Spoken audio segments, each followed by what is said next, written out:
ज्योतिष दीप चैनल के माध्यम से आप चंद्रमा से बनने वाले योगों में सुनफा, अनफा, दुर्धरा के विषय में बहुत सरल ढंग से और बड़े रोचक ढंग से जानकारी को प्राप्त कर चुके हैं। उसी क्रम में आप ज्योतिष दीप चैनल के माध्यम से केमंद्रुम योग के विषय में अध्ययन करने जा रहे हैं। केमंद्रुम योग किसी भी जातक की कुंडली में चंद्रमा के 12th हाउस और 2nd हाउस अर्थात चंद्रमा से 2nd हाउस और 12th हाउस में जब कोई भी ग्रह नहीं होता है, अर्थात चंद्रमा के दोनों तरफ के भावों में कोई भी ग्रह नहीं होता है, उसे हम दुर्धरा योग कहते हैं। उसे हम दुर्धरा योग कहते हैं। इस दुर्धरा योग के व्यक्ति जब चंद्रमा के 2nd हाउस और 12th हाउस में जब कोई भी ग्रह नहीं होता है तो हम उसे केमंद्रुम योग कहते हैं। और केमंद्रुम योग का जातक बहुत ही कष्ट भोगने वाला होता है, अर्थात ऐसे जातक दरिद्री के नाम से पुकारे जाते हैं। अर्थात ऐसे जातक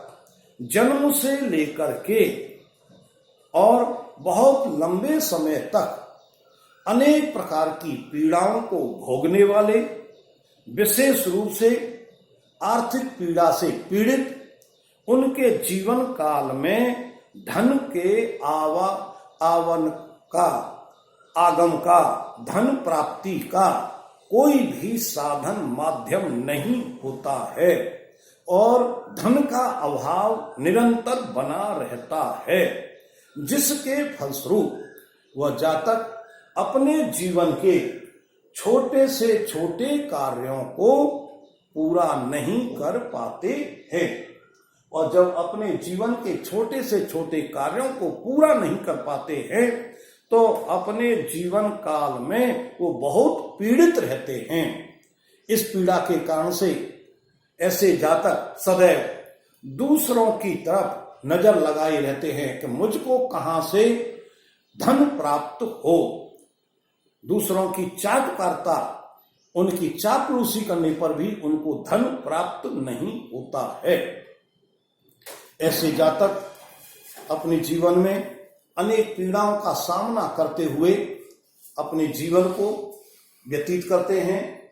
और वे अपने जीवन में स्त्री, परिवार, भोजन, घर, मित्र आदि के सुखों से वंचित रहते हैं। अर्थात उनको अपने जीवन में न तो उनकी पत्नी से सुख प्राप्त होता, न उनके परिवारजनों से सुख प्राप्त होता, न उनको समय समय पर भोजन प्राप्त होता। भोजन से पीड़ित रहते हैं। यदि एक समय उनको भोजन जो है सब्जी के साथ मिल रहा है तो दूसरे समय पर भोजन सब्जी के बिना मिल रहा है। और कभी कभी ऐसा समय आता है कि वो 2-2, 3-3 दिन बिना भोजन के रह जाते हैं। उनके जीवन काल में उनका घर कभी भी पक्का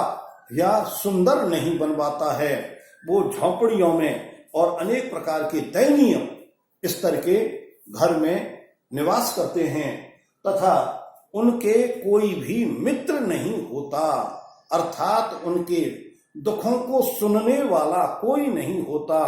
और जब उनका कोई मित्र नहीं होता तो उनको किसी भी प्रकार की सहायता करने वाला भी नहीं होता, क्योंकि जीवन में मित्र ही सबसे बड़ा सहयोगी होता है। ऐसे व्यक्ति जो हैं अपने जीवन काल में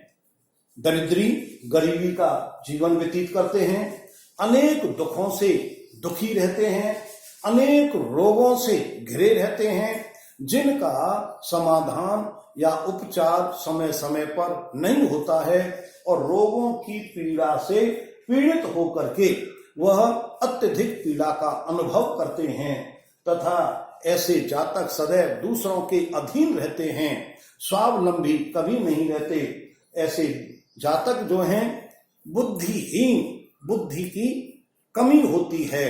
और बुद्धि की हीनता के कारण से कई छोटे तुच्छ कार्य करते रहते हैं, जिससे वह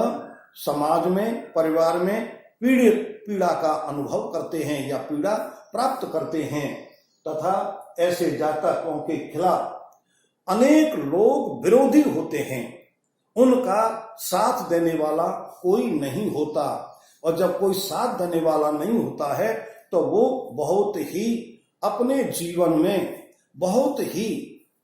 दुखों का अनुभव करते हैं, मन से व्यथित रहते हैं, मन से पीड़ित रहते हैं और अनेक प्रकार के जो हैं वो कुविचार उनके मन में आते रहते हैं।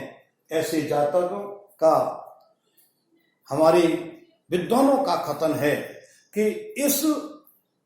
केमद्रुम के योग के जातक यदि किसी उच्च कुल में अथवा संपन्न परिवार में जन्म भी ले लें तब भी उनको इन उक्त बतलाए हुए पीड़ाओं का सामना करना पड़ता है। अर्थात अपने जीवन काल में अनेक प्रकार की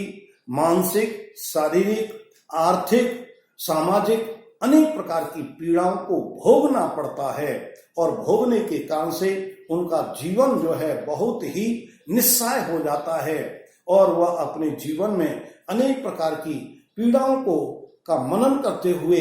बेचैन होते हुए, चिंता में रहते हुए और अपना जीवन कष्टों में व्यतीत करते रहते हैं, निकालते रहते हैं और उनका जीवन का एक एक दिन, एक एक क्षण